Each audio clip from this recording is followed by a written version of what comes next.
Hello, hello, hello, and welcome back to yet another college football video. Man, week one is over with. We're through with week one. It was amazing. It was absolutely incredible. I'm actually recording this on Monday. So like the last game of the week one is like Florida State, fucking Boston College. I don't give a fuck about that game. Take that. That's not going to change these rankings whatsoever.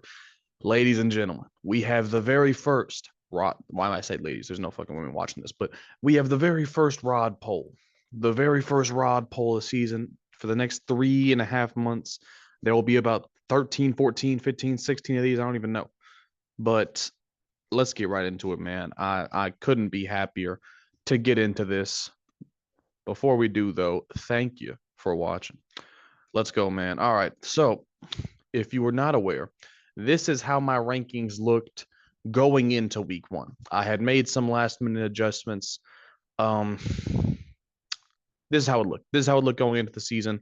And obviously, there was a lot of changes. How many teams dropped out? One, two, three, four, five of these teams, five of my top 30 dropped out. And just so we all are clear and we understand, the Rod poll is not about necessarily what I think the best teams in the country are. It pretty much is. The way it's structured is the teams at the top, I think, would beat every team below them at a neutral site.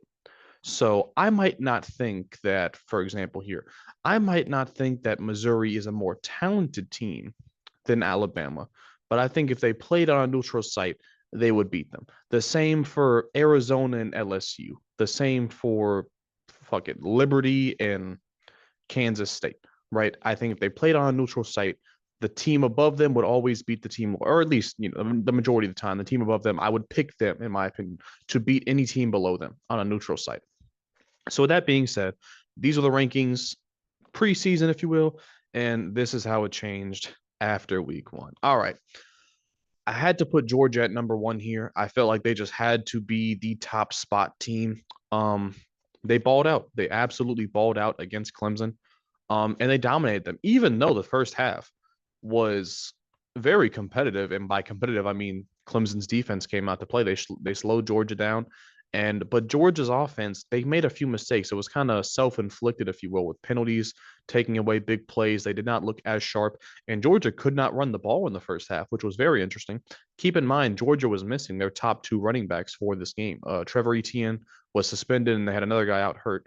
So they were missing their top two running backs, but that did not matter because in the second half, Georgia was they actually made adjustments, unlike Clemson, and they came out and dominated the entire second half. They just beat the brakes off Clemson. Carson Beck played very well. Georgia had like 150 rushing yards in the second half. It felt like every time they decided to run the ball, they were breaking off a big chunk yard play. Nate Frazier, is he a true freshman? I'm not even sure. Out of nowhere, nobody knew who this dude was before the game. Had over 100 yards on just 12 touches, scored a touchdown, and defensively they shut Clemson down, bro. The only moment of success that I can think of for the entire game from Clemson was a well thrown ball and a good catch by Antonio Williams on like the left sideline. I think it was like a 35-yard gain. That was it. That was all of Clemson's offensive, good things in one play right there. After that, it was nothing. Georgia looked like the best team in the country. They shut Clemson down. And I mean, their last two games, they have beat the two best ACC teams by a combined, what is it, 97-6. So I think Georgia has proven that they are one of, if not the best programs yet again in college football. After that, we have Ohio State. Listen, I had them at number one preseason, but the quality of win compared to Georgia obviously is just not the same. I think they started the game off slow. I don't think Will Howard played amazing. With that being said, they still ran the ball very well. Quinshon Judkins and Travion Henderson both got a good amount of touches. Jeremiah Smith, though, the true freshman, I believe the number one player in the recruiting class last year, he came out and had a very good opening game. Emeka Egbuka also played well. So Ohio State, I mean, listen, you cannot. We're going to see like a dozen plus teams here who just played a low level opponent. You can't really take away too much from these games. They're supposed to look great. Now, some teams didn't look great. We're going to talk about those teams. Ohio State is one of the teams that played extremely well. Obviously, you're going to have takeaways. You should look like this, right? When you play a low level team. But obviously, Georgia's win was much higher quality. So I had to bump them ahead of Ohio State. Number three was Ole Miss. Yeah, Ole Miss just balled the fuck out, 76-0. I think that is the biggest margin of victory by any team in week one. I don't think anybody scored 80 plus. So yeah, I think Ole Miss certainly. I mean, I guess if you just want to put it on paper, point differential, they probably did play the best game. Jackson Dart, 6 touchdowns. Trey Harris probably going to play himself into the first round, if not the. I mean, there's so many receivers, but Trey Harris is just an absolute monster. Can't wait to see what he does against some of like the top tier teams. But yeah, Ole Miss balled out. Absolutely. I mean, rest in peace, Furman. I don't even know what they are, what type of fucking what state they're in, but take them off the map, bro. Ole Miss ran them off the field, and they played so well that I had to bump them above my previously rated number 3 team, which was Oregon. Man, please tell me how Oregon managed to struggle so heavily against fucking Idaho. Idaho, of all the teams, bro, how the hell are we losing to Idaho? Or not losing, sorry. Only scoring. And this is the thing, right? Look at the numbers. They had well over 400 yards of offense. They somehow struggled to run the ball at only 2.9 yards per carry. I'm not sure how. Jordan James, the running back, had a good game. Like, what was the issue here? I think they missed a field goal or two. They struggled to convert on fourth down. I think they had a fumble or something. It's like they didn't throw a pick.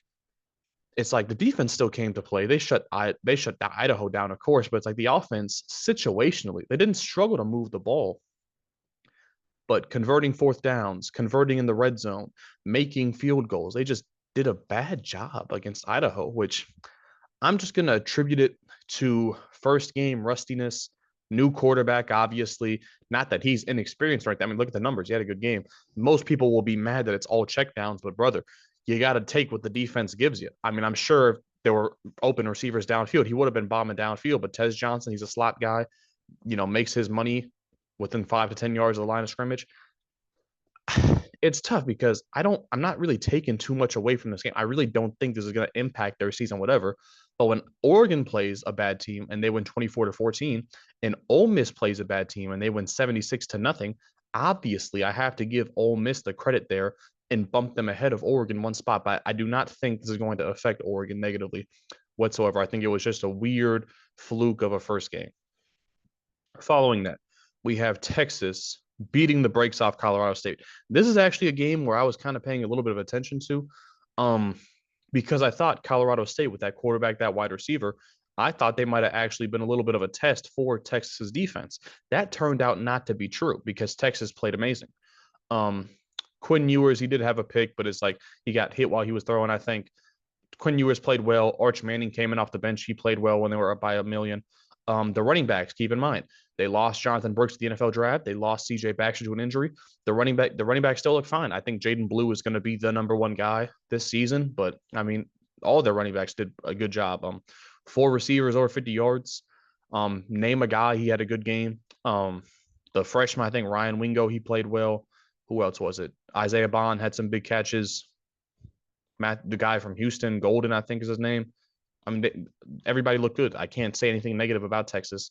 Defensively, I thought they did a great job. They absolutely shut down what should have been a good quarterback wide receiver combination from Colorado State. So, I mean, yeah, no negatives for Texas, but I don't think it was a good enough game to bump because, like I said, I still think Oregon would beat Texas on a neutral field if they played tomorrow, but Texas obviously had a better week one performance than Oregon did.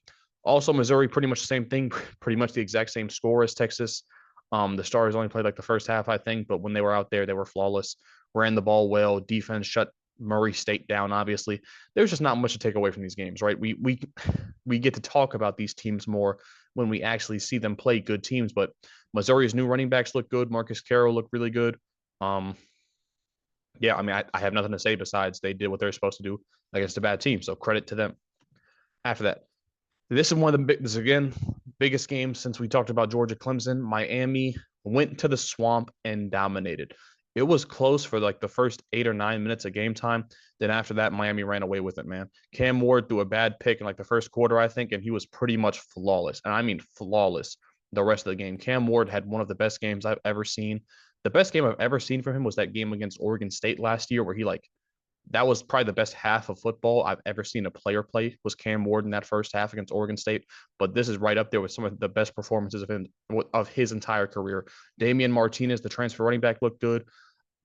What's his name? Xavier Restrepo. he is about to have back-to-back 1,000-yard receiving seasons at Miami.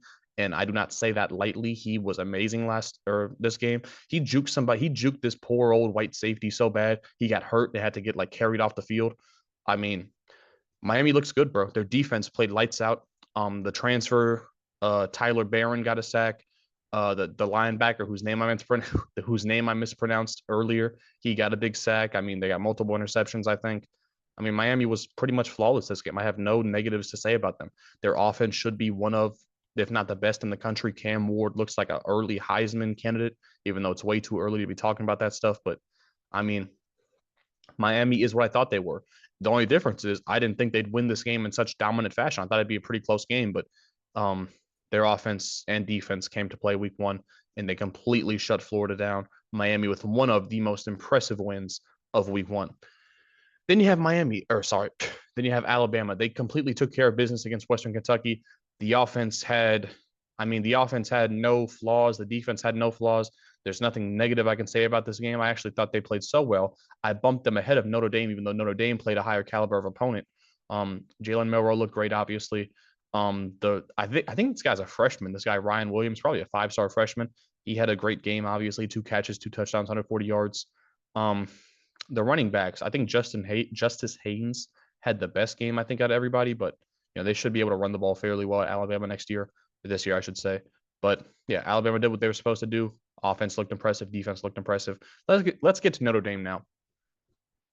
Even though they won this game, and it says they won it by double digits, it didn't feel.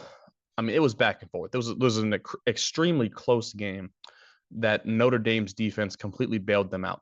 Riley Leonard did not have a great game. He was not able to push the ball down the field really at all. It looked like he was playing hurt the entire. It kind of feels like he's always playing hurt. To be honest, Riley, it's like he's always got something wrong with him. He can never push the ball downfield in like a good fashion.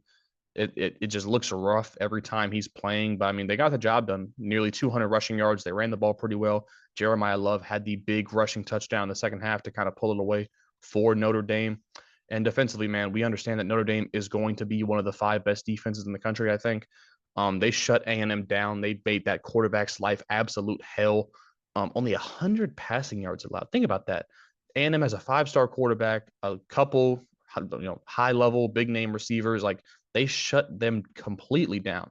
But with that being said, you definitely think that if you hold A&M to 13, that you should beat them by way more, and you should have been able to pull away. Notre Dame was not able to pull away in this game, which I thought was going to come at some point, but it just didn't happen. By the way, there's no way A&M should have been ranked in the top 25 by anybody. I did not have them close to the top 25, number 28. So Notre Dame does not get credited, by the way, for a big win. It was a tough environment to play in, certainly on the road week one, but Notre Dame does not get like, oh, you knocked off A&M. That's not what happened. But I give them credit. Their offensive line is extremely young. I thought they pulled together late and played much better than they did in the first half. But Riley Leonard, he never had that moment. Like, Riley Leonard never had a big moment in this game where I was like, oh, yeah, he looks like he's going to adjust really well. And they got rid of their offensive coordinator from last year. They brought in the one from LSU. It just didn't look pretty, man. It didn't look pretty. I think they have the weapons, like Jaden Thomas, Mitchell Evans, the transfer, Chris Mitchell, I think. Like, they got guys, I think, but I don't know. It's just something weird with Notre Dame quarterbacks. Like, once they go to Notre Dame, they just play worse for some reason. I don't know. Number 10, we got Penn State. I've gone back and forth about this game and what I think about it, because it's like with Penn State, right? They always look good against everybody else, right? They always play well against the teams that are not named Michigan and Ohio State, right? So it's like, does it matter how well they played? They played well. Obviously, they beat West Virginia. Drew Aller looked good. They ran the ball very well. The defense shut West Virginia down. They shut Garrett Green down. It's like everything was positive for Penn State. However, it's like this is what they do. It's what they do. It's like I can't take Penn State seriously until I see them beat Michigan or Ohio State. And I just don't think they're going to do. I don't even think they play Michigan this year. I think they play Oregon and Ohio State. I think they're going to lose both those games. They could go 10-2 and make the playoff, but it's like, does that really is it any different? The thing that I will say is Trey Wallace looked like a number 1 receiver, right? He looked like a number 1 receiver. Him and Drew Aller had a good connection. But with that being said, Didn't they have a guy last year, Keandre Lambert-Smith, who had like 5 touchdowns the first 2 games? He looked legit the first couple games, and he turned out to not be shit when they needed him most. So I can't even take that seriously. That has to be something that I have to see like throughout the season. I can't not just take it in week one and be like, oh, yep, they got a number one receiver now. By the way, where was Julian Fleming? Did you guys see all the Penn State fans that were hyping this guy up as going to be their one, not like their number one receiver? Didn't he have like one catch or something? This guy, there's a bunch of transfer players that did not contribute. Like most of the big name transfers, especially at receiver, just did not do much in week one. Like it's weird. It's like, I don't know, man. More of these receivers that have it good where they are should just elect to stay, in my opinion. But it is what it is. Number 11, we got Tennessee. They beat the brakes off Chattanooga. And this is the interesting thing, right? Obviously, you shouldn't take much from these games, right? But if you remember last year, Tennessee was not dominating early. I think they played Virginia and Austin Peay like the first 2 weeks, and they played Florida. They didn't look too good, especially offensively, in those first couple of games. That is the difference that we saw here, right? They ran for over 300 yards. Dylan Sampson balled out. Nico balled out. Dante Thornton finally. They got a guy from Oregon like 2 years ago, Dante Thornton. He's like 6'4" and runs incredibly fast. I'm like, what, man? Once they figure out how to use this guy, it's going to be a problem. They figured out how to use him, apparently. So listen, Tennessee, even though we should not take much from these games, they look better than they did last year, especially offensively.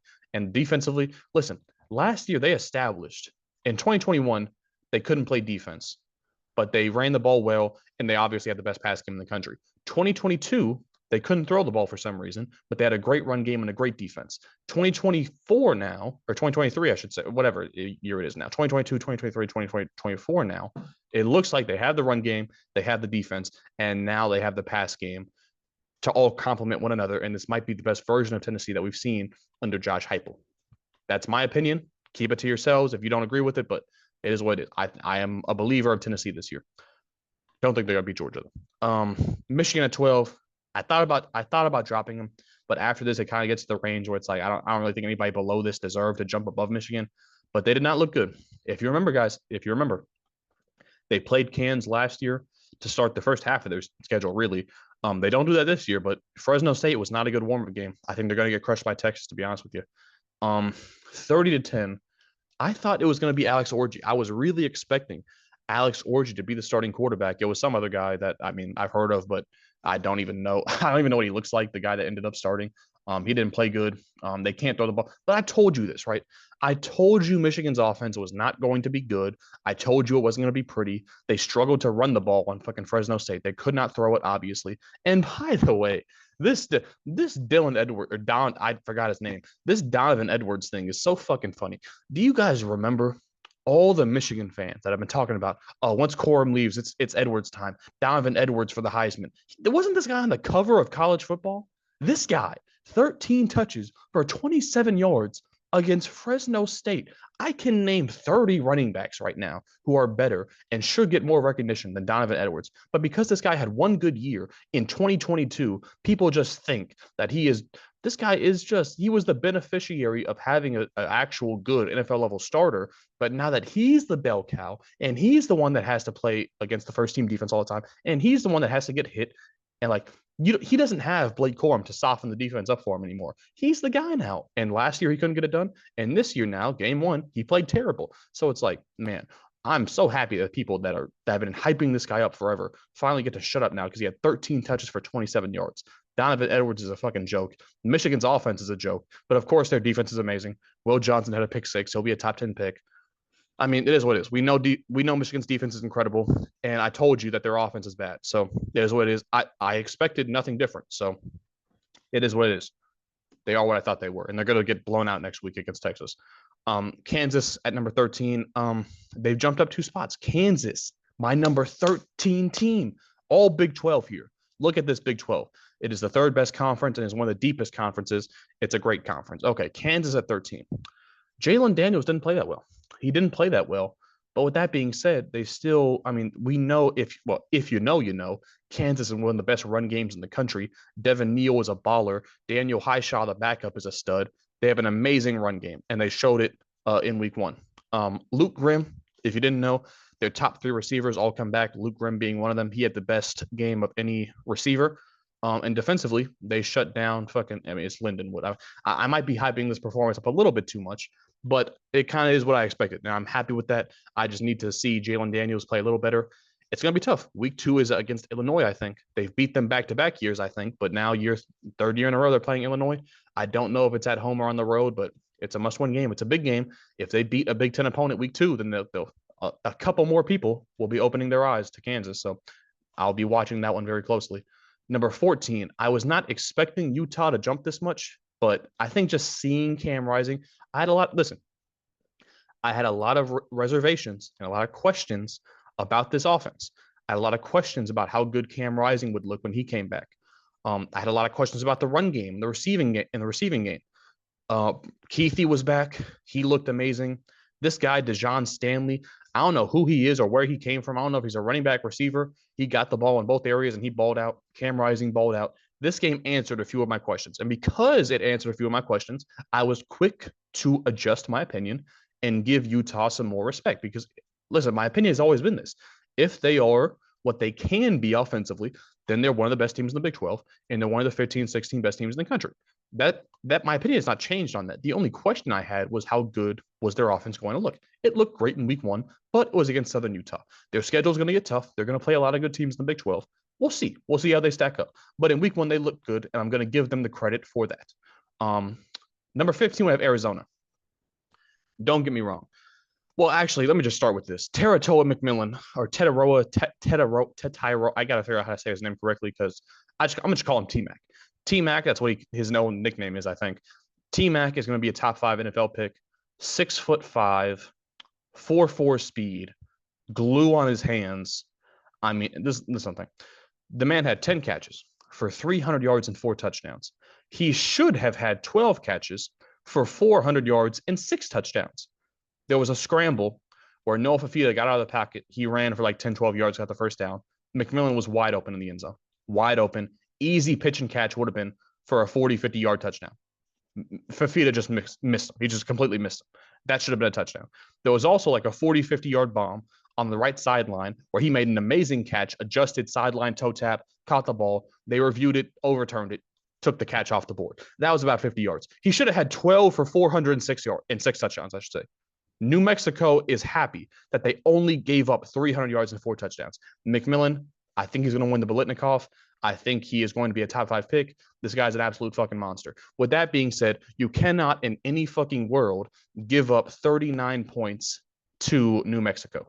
I don't even know if they got a sack or not, but they got 2 takeaways. But man, 39 points to New Mexico. That's embarrassingly bad. But their offense looked amazing. This is the thing. I said preseason. All Arizona needs to do is be a middle of the pack defense because this offense is amazing. By the way, the transfer running backs, both of them, they got a transfer running back from New Mexico State, I believe, or New Mexico. He played out of his mind. They got a transfer running back from San Jose State. He played out of his mind. So Fafita, the 2 running backs, and McMillan all showed up, all balled out. They all had great games. The defense did not help them out enough. They got the job done because they scored 61 points, but it's like, the defense has to help them out a little bit. The defense has to play a little better because they're going to play a lot better teams than New Mexico. They're going to play Utah. They're going to play Oklahoma State. They're going to play Kansas, I think. I hope they play Kansas. That would be an amazing game. They play Kansas. But they're going to play some really good teams in the Big 12 this year. Their defense has to play better than they did week 1. That's why they dropped a couple spots for me. I was very disappointed with how that defense played, but they might have a top 5 offense in the country. Okay, past the Big 12 now. Well, we still have a couple. But NC State, 16. They struggled. They struggled mightily the first 3 quarters against Western Carolina. I was disappointed. I was concerned, but apparently they balled out in the 4th. They pulled away late. And the 3 guys offensively that I pointed out already, Grayson McCall, the transfer quarterback, he was great. Jordan Waters, the running back, he played well. And Kevin Conception, the true sophomore receiver, 121 yards, 3 touchdowns, he balled out. So the 3 guys on this team that kind of have to carry them, if you will, they all did that, and that's why they won week 1. This is the good and the bad for NC State. NC State did not look good in week 1. They struggled. That would have been more concerning for me moving forward if the rest of the ACC didn't look equally shitty. Florida State lost, Clemson lost, UNC season is over, and a win.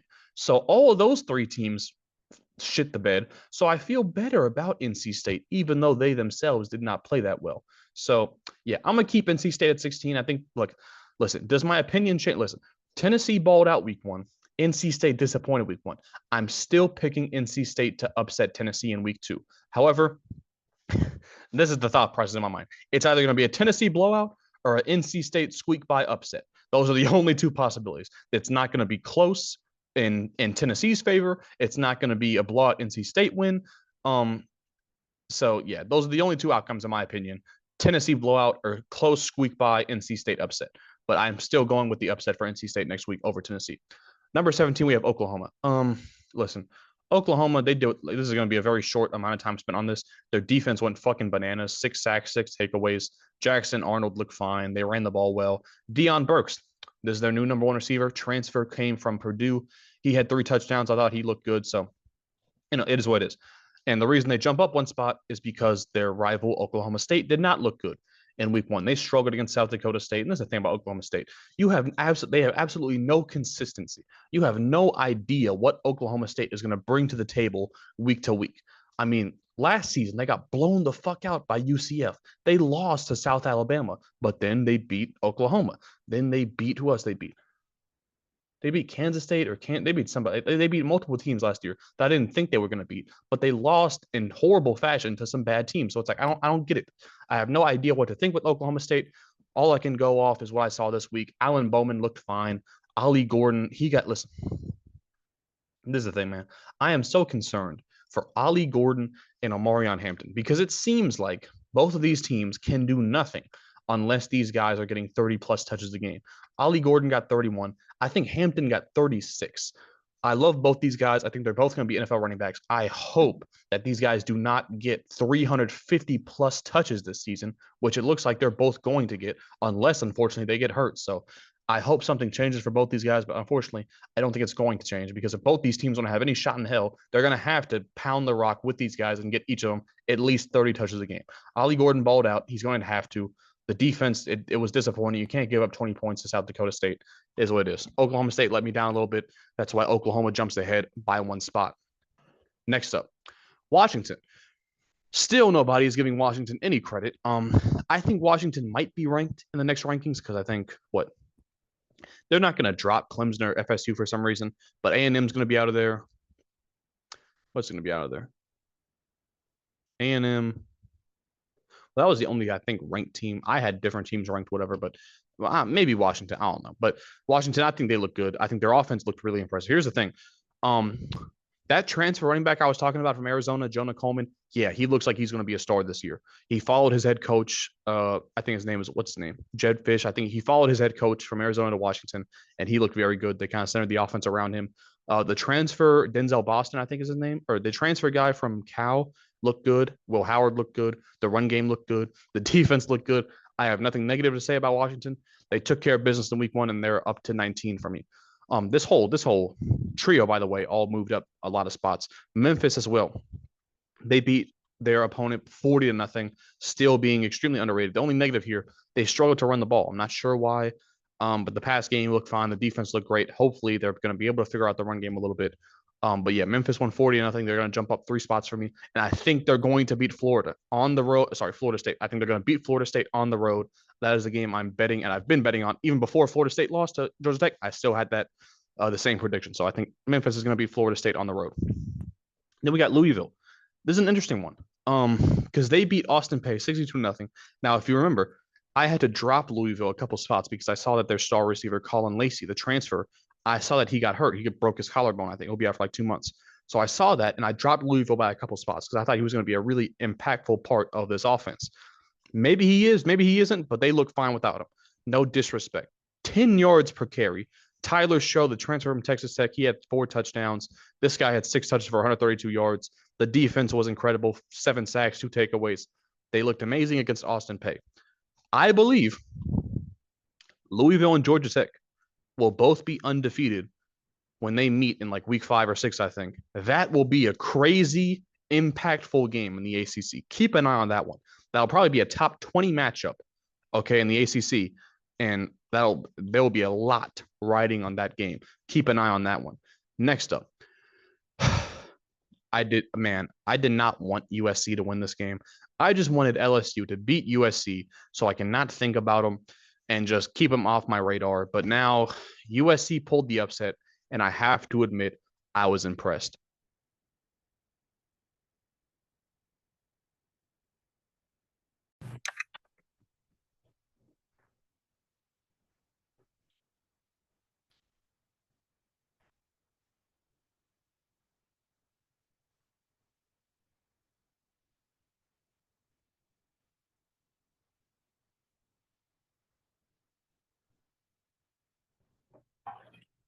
All right, look. If you're new to the channel, the mic dies in every video. Anyways, okay. So I was impressed by USC. Miller Moss looked really good. Listen, my whole point in the offseason was that there is no way that USC is going to be able to replace Caleb Williams, and the defense is not going to look that much better. The defense looked a lot better. Now, LSU beat themselves several times in certain instances, but the defense, you still have to give them credit where credit's due. Miller Moss played amazing. He played amazing. The receivers played great. They couldn't really run the ball, but I still think they did enough. The offense looked good. The defense looked good. USC, I may have to readjust. Listen, they have 3 built-in losses, right? Penn State, is it Penn State, Oregon, and Michigan? I think those are their 3 built-in losses. Oh, no, sorry, Penn State, Notre Dame, Michigan. They play all those 3 teams. I think they're going to lose all 3. They might beat Michigan now, but I think they're going to lose all 3 of those games. So their ceiling now, instead of 8-4, their ceiling is 9-3. Okay, whatever. But yeah, I have to admit I was impressed. They now jump up all the way to number 22 from being unranked. Fine. LSU, I'm extremely disappointed. Brian Kelly now has not won an opening day game in like half a decade. It's embarrassing. LSU, they just looked so undisciplined. Multiple like personal foul, unsportsmanlike conduct. It was just undisciplined, just bad situationally. Garrett Nussmeier, he looked fine. He looked fine. The running back, John Emery, he looked good. Kyron Lacey, I mean, he looked good until he started doing the dumb shit with the celebrations and getting unsportsmanlike conducts and all that. I don't understand that. The defense, listen, man. LSU's defense, it might be worse than last year. Let's start there. They gave up like 450 yards to USC. I mean, come on now, bro. LSU is a joke defensively. I think they fired the DC too, so maybe it's just a culture thing. I don't understand. They got a new defensive coordinator, but the players are the same. It's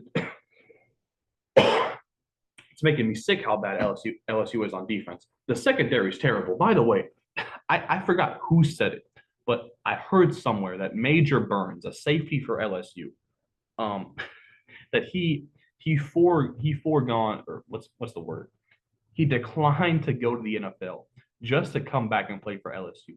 I don't remember who said that, but buddy, whoever the fuck said that shit, Major Burns does not have a shot in hell at playing on Sundays. Major Burns might struggle to get on the field in a UFL game. Major Burns sucks. He's like a 6th-year senior who is still getting like personal foul, unsportsmanlike conduct penalties, all that shit. Major Burns sucks, okay? The secondary sucks. It's just the coaching was bad this game. They missed their offensive coordinator deeply. He left and they look lost out there. So the season's not over. LSU now, I mean, it actually is over.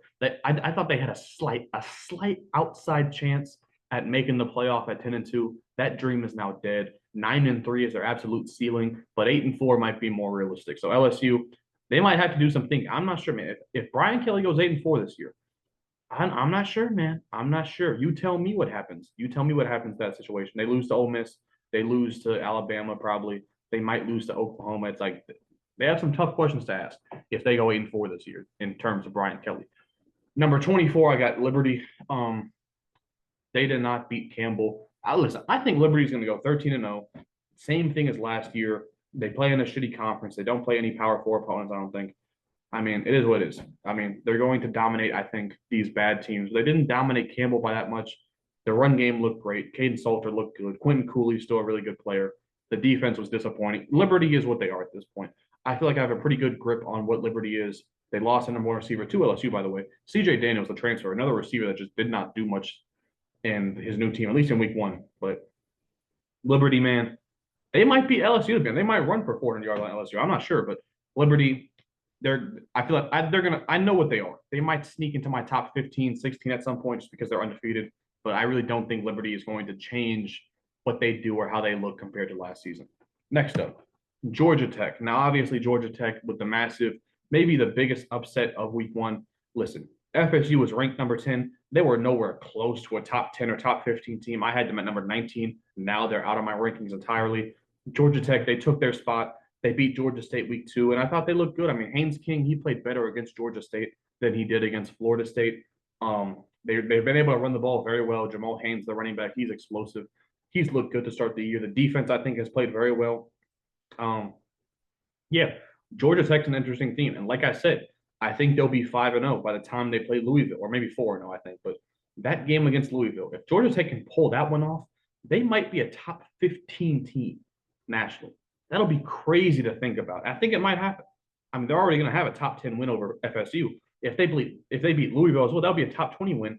I mean, we could really be talking about a Georgia Tech team that's top 15, top 14 in the country in just after like a month. So please keep a close eye on Georgia Tech. All you gotta do is take care of business. And if they get in the top 20, that would be astronomical. Next up, we got Kansas State. You know, I have not been impressed by Kansas State in the offseason. I did not think this Avery Johnson guy was all that. I still don't trust their receivers. Kansas State, at least in week one, is exactly what I thought they were. They were a great run game and a good defense, but their pass game still leaves a lot to be desired. DJ Giddens is one of these. DJ Giddens is just another one of these guys that's just way better than Donovan Edwards, but gets no credit, gets no love, gets no appreciation. DJ Giddens is a beast. He looked good in week one. I gotta see how Kansas State looks. They play some big 12 teams, some good Big 12 teams. They'll probably beat one of them. They'll lose to one of them. Kansas State, they're just 9-3. They're a good 9-3 team. Might win 10 with a bowl game, but I just don't see them being anything better than that. So I can't put them in my top 25 yet. UCF is a team that, yeah, you probably do expect them to beat New Hampshire by this much. But brother, running for 454 yards in week, like, come on, bro. You got to give them credit for that. 8.4 yards per carry, 5 touchdowns. RJ Harvey, another guy who's better than Donovan Edwards. 150 yards, 12 touches, 2 touchdowns. I mean, yeah, KJ Jefferson, the new quarterback. I think he will be better than what's his name, Reese Plumlee, the guy they had before. I mean, UCF, this is what I'm talking about, man. With the depth in the Big 12, Oklahoma State, Kansas State, UCF. Like, I'm not just talking about the teams at the top, like Arizona and Kansas and Utah. I'm talking about the depth that they have in this conference. It's a really good conference. So UCF having number 27. I thought they looked really good week one. And I think that UCF, they're going to beat Florida. I think they're going to have a really big year, 8 or 9 wins, I think, for UCF this year. Next up, we have Nebraska. Nebraska, here's the thing. They were always around my top 35, whatever. But listen, seeing Dylan Raiola look comfortable and they made the offense simple, right? They didn't have to do all this, this flashy stuff. We know how Nebraska is going to play, right? But seeing it with my own eyes in week one, and I understand it's against UTEP, but it's not like it's against the FCS school. It's not like they're playing some random ass guys off the street. It's UTEP. It's an FBS school. Okay, I mean 40-7. They ran the ball very, very well. This is the thing it really interested me. I forgot that they got Isaiah Nair in the transfer portal. By the way, if you don't know his story, he went to Texas from Wyoming. He was a baller at Wyoming. Went to Texas, got hurt badly before the season even started. He never got to break out. He never got to really play for Texas. He comes down to Nebraska for his third stop, I should say, and he looked really good in week one. That's a good story. I'm happy for him. They also got I think Jamal Banks, a transfer out of Wake Forest. So they got 2 big time transfer receivers, and that is going to do wonders for their offense. I think they're going to have a really good offense this year. And listen, let's just transition right into number 29. I got Colorado. Listen, this was a lose-lose situation for Colorado in week one. If they beat North Dakota State by 20, nobody would give them any credit because it's an FCS school. God forbid they lose to North Dakota State. They're getting hammered. They're getting slaughtered in the media. Oh, you lost to an FCS school. How could you?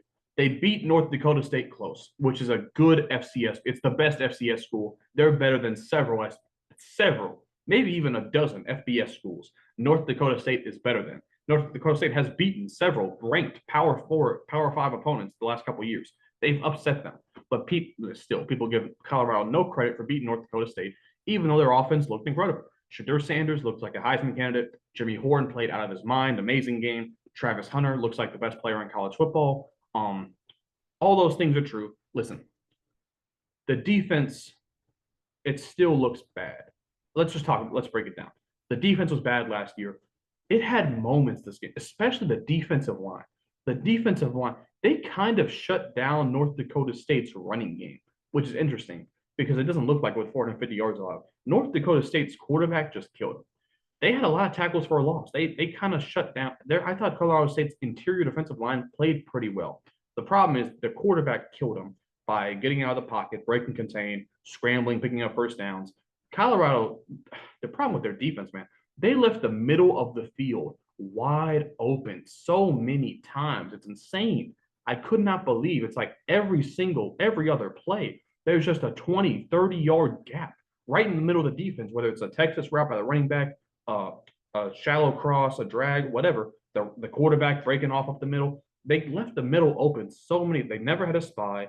They never had a linebacker. They never had a defensive lineman drop back in coverage. Like, I don't get it, man. How can you just leave the middle of the field open every play and expect that other teams are not going to be able to take advantage of it? So that was the big problem with Colorado's defense. Shiloh Sanders is pretty trash, to be honest. Shiloh Sanders is just not a very good football player, in my opinion. But yeah, Colorado's defense, it still looks like it has a lot of holes, a lot of concerns. I thought the offensive line played better. I thought they did a really good job of protecting Shedeur. I thought he had weight, but this is the thing, right? They did a good job last season in the first month, right? Those first 3 games against Colorado State, TCU, and Nebraska, they gave Shedeur time in those games as well. So I'm going to withhold judgment until I see like midseason. But week 1, I thought the offensive line played well. They just didn't choose to really run the ball. I thought when they did, they didn't do a bad job, but they just chose not to run the ball because they were throwing it so effectively. I don't have a problem with that. If you're going to get like 500 yards of offense, I don't really care how you do it. So I'm not mad at the offense at all. They had a fluke, weird interception that like bounced off a guy's leg. But yeah, I'm not happy with the win. You definitely want to play better, especially defensively. But I'm not mad at Colorado. I'm not going to drop them from my rankings because they beat the best FCS team. So it is what it is. That game between them and Nebraska is going to be massive. I hope it's a big noon kickoff. I'm going to watch every second of that game. It's a massive game. The one of that game will be like top 25 nationally, certainly. So yeah, that'll be a great game that I'm looking forward to a lot. In number 30, I had a dozen different teams I could have put here. I'm going to keep it Duke. Listen, the defense with Manny Diaz coming in from Penn State, the defense looked great. The offense, they still got a receiver in Jordan Moore. They lost Jordan Waters. They lost Riley Leonard. They lost their head coach. Jordan Moore, the receiver, stayed. He had a good game. They could not run the ball, which is very concerning to me because that was kind of their bread and butter last year. They lost Graham Barton, the offensive lineman, obviously. But Malik Murphy, the transfer, he comes in from Texas. I didn't think he looked bad. Obviously, you'd want to play better if your defense is playing that well. But I think they can figure it out. Duke is a real sleeper in the ACC. And with all these other teams losing, I mean, they already upset Clemson last year. So I think they could pull something like that off again this year. I think Duke is going to get off to a fairly good start this year. So I'm kind of hitching my wagon to Duke for now, at least. Now we move on to the teams that are going to be dropped from my rankings. Do you notice anything here? Do you notice how fucking terrible the ACC is? I mean, man, where do I start? FSU. I already made a whole video about this game and breaking it down. I mean, FSU is just a joke. They flew halfway across the world to shit the bed. DJU, he is what we knew he was. I'm not gonna shit on DJU for being exactly who he is. I'm gonna shit on FSU for getting him out of the transfer portal and expecting him to ball out when he is. I mean, it's DJ. I mean, come on now. You cannot expect this guy to be a good quarterback when he has like 3 straight years of film showing you he's not a good quarterback. They couldn't run the ball against Georgia Tech. The defense couldn't get a stop when they needed to. They had one specialty player who had at least 40 rushing yards or 40 receiving yards. I mean, they're not good enough. They lost too much talent. They're not talented enough as it stands. The defense is good. It's not great like it was last year. I mean, yeah. I don't know what to say. They were extremely disappointing, and I think they're going to go 8-4 this year, maybe 7-5. Clemson got embarrassed to Georgia. I mean, listen, This is right now. This next couple minutes is just my pitch to Clemson on why they should fire Dabo Swinney. Clemson fans went into this game expecting that they were going to lose this game. Nobody expected at Clemson, even though you have a 5-star quarterback and a great defense, you have that. And no Clemson fan expected to beat Georgia. That is all the proof you need that the standard is no longer the standard there. I mean, by the way, I don't know why the fuck Clemson was ranked in the top 15 or whatever. They weren't even close to that. But that's besides the point. The standard has fallen so far that even though Clemson used to be on Georgia's level 3, 4 years ago, 5 years ago, probably, like, even though they used to be right there, they still have a 5-star quarterback. They still have a good running back. They still have a great defense. You have those things, but you're not even in the same league. You're not. And there was a graphic they talked about during the game. It was like Georgia's the best roster in the country, probably, and they still got like 11 players out of the transfer portal. Clemson's not a good roster. Clemson went 4-4 in the ACC last year, and they're bleeding talent. They are losing people to the transfer portal. They're losing their best players to the NFL draft, and they're replacing them with high schoolers. They're replacing them with high schoolers. Georgia's replacing their losses with 5-star and Power 4 talent, proven talent. Clemson's not doing that. I believe this is going to be Dabo's last year. If it's not his last year, it'll be the last year where the fans want him to be there. I think he needs to go. His time is up in college football. He is literally going to run Clemson into the ground. Clemson is going to be unsalvageable by the time he leaves if they do not get him out of here soon. What do I even talk about the game? They couldn't run the ball. Got completely shut down. They couldn't throw the ball. Cade Klubnik looked ass. I don't even know. I can't even judge Cade. I don't even know if he's a good quarterback or not because he has no talent to work with, and the offensive coordinator is bad. This is the crazy thing, right? Remember when they got Garrett Riley from TCU? I'm sure Garrett Riley thought when he was going from TCU to Clemson that he was going to have an upgrade of talent. He downgraded. Think about this. He downgraded in talent from TCU to Clemson. Think about that. That's probably a crazy thing to think about. But he thought he was going to go to Clemson with all these receivers and all these amazing quarterbacks. That's not the case. He realized quickly that he's fucked now. His reputation is on the line. He's probably going to get fired after this year because it's Dabo Swinney's fault. He's not adding talent to this team anymore. I mean, I've said it before, I'll say it again. If this was the real world, a business world, and Dabo Swinney was a CEO of a firm, and that firm refused, let's say that firm refused to advertise their product when all of their competitors are advertising their product. And Dabo Swinney, he's the CEO, he just doesn't believe in advertisement. He doesn't believe in tricking or fooling the consumers, right? He doesn't believe in that. So he's not going to advertise. And their sales plummet. That firm's sales plummet while all their competitors are doing much better than them. You know what would happen to Dabo Swinney if he was a CEO in the real world? He would be fired with no second thought. But for some reason in college football, we like to hang on to what people did 10 years ago, 5 years ago. We like to give people all these credits. We like to use what they did in the past as a crutch. And that's what people are doing. Whenever you're talking about Dabo Swinney should be fired, oh, he won 2 national championships. Okay, what does that have to do with what he's doing right before your very eyes, running Clemson into the ground? They got blown out last year by Duke in the season opener. They just got dominated by Georgia. They used to be the Georgia. They used to be Georgia 5 years ago, blowing out teams in week 1. Now they're the ones getting embarrassed. They're the ones getting blown out. They are the laughing stock of college football right now. But people are still going to give Dabo. They're like, Dabo can stay at Clemson as long as he wants. Okay, have fun winning 7 or 8 games every year. Have fun. This is the thing. Clemson is irrelevant, but the only reason people are still talking about them is because they're talking about how far they've fallen. The only reason Clemson is still being talked about nationally is because it's all negative. There's no positive press around Clemson. It's all people pointing and laughing or just wondering, how did it get to this point? That's the only reason Clemson is relevant. And that, not all press is good press. Clemson is only getting bad press right now. And if they weren't getting bad press, they'd be completely irrelevant because they went 4-4 in the ACC last year, and their ceiling this year is 8-4. It's like they're a joke. They're a joke. Nobody takes Clemson seriously anymore. And they didn't expect. They didn't have any hope to win this game. That is how far they have no standard anymore. They are a joke. They're a punching bag. They're a laughing stock. And this game just went to show how far away they are. They're not even a year or two away. They are a complete transformation of a program away from being amongst the top tier teams anymore. I'd say Clemson's like the 40th or 50th best team in the country. Think about that. Think about that. I had them in my top 22 for some reason because I thought maybe the talent would get better. No, they're the same roster. They're actually the same roster, but worse because they lost most of their best players to the NFL this offseason. So it's like they lost Nate Wiggins. They lost Will Shipley. They lost Jeremiah Trotter. They lost most of their best players. So they're actually the same. They're actually the same bad team they were last year, but worse. So yeah, Clemson's a joke. They're bad. Next up, North Carolina. Even though they won a game against a Power Four opponent, their season is over because their quarterback got hurt. When he was in there, he sucked. They could not throw the ball. The defense actually looked pretty good. I have to give them credit for that. But Minnesota is a joke. So I mean, yeah, I can't even. Sorry. Minnesota's offense is a complete joke. It's disgusting. So I can't even give North Carolina credit for shutting down that offense.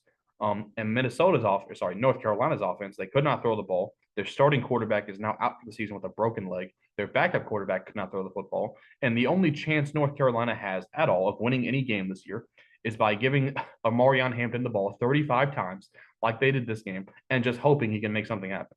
And if he doesn't, they're going to lose. If Amarion Hampton has under 150 yards the rest of the season, they're probably going to lose that game. So that sucks. I hope this guy, maybe he should just hold out or something. Maybe he should just decide not to play. Fuck you guys. I'm going to the NFL because this guy, he's going to get 400 touches this year at this point. He's going to get beat the fuck up. I hope that does not happen, but I'm afraid that's going to happen for Amarion Hampton this year. But yeah, North Carolina, sorry, it's making me sick. If North Carolina cannot throw the ball, they don't have a shot in hell at being a good team this year. So they are now out of my rankings. Next up, SMU. Now, they got dropped because they played very bad against Nevada, but they actually bounced back pretty well and played good against Houston Christian. I don't know what the situation is with their quarterback. Preston Stone, I thought he was supposed to be like a really good player this season, but their backup has played a lot so far. Like, I don't understand. I don't know if there's been an injury or something. What happened? I don't know. But the backup has played a good amount of time. But I mean, they still look fine. I mean, they still have 1,000 yards of offense so far, four passing touchdowns, 6 rushing touchdowns. They've been able to run the ball well. This is their running back, over 200 yards, 3 touchdowns. Obviously, the tight end, RJ Maryland, one of the better tight ends in the country. The defense has played very well. So I don't have a lot of complaints, really. I mean, they played bad against Nevada. So I have to drop them from the rankings. Maybe they'll get back there. Like, maybe they'll pass Duke next week if like Duke has a bad game. Or, I mean, Colorado, Nebraska, the loser of that game will probably drop out of my rankings. So I think SMU will get back there fairly soon. And then A&M, man, what do I say about A&M? The quarterback looked terrible. Looked absolutely terrible. And I understand. Listen, hey, credit where credit's due. They made Caleb Williams look terrible. So let's take that into consideration. Maybe we're overreacting a little bit when we call this quarterback awful. But I mean, they could not throw the ball at all against Notre Dame. The defense played well, but it can't hold up forever. I mean, there's just no why were they favorites? How were they favorites in this game? I don't understand that. How were they ranked like the top 20? How did people have them ranked in the top 20? I don't understand that either. I mean, it is what it is, bro. A&M, they lost week 1 to Notre Dame. They're probably not going to be back in my rankings for a very long time. I thought they were going to have a good year this year. Maybe they still will. I think they're going to go like 9-3. But yeah, this was not a good opening performance. If you are a Texas A&M fan, wow, that is the first Rod poll done out of the way. Probably gonna be a pretty long video. I don't know, man. Leave a like if you enjoyed. Subscribe if you are new, and I will see you on the next one. Peace.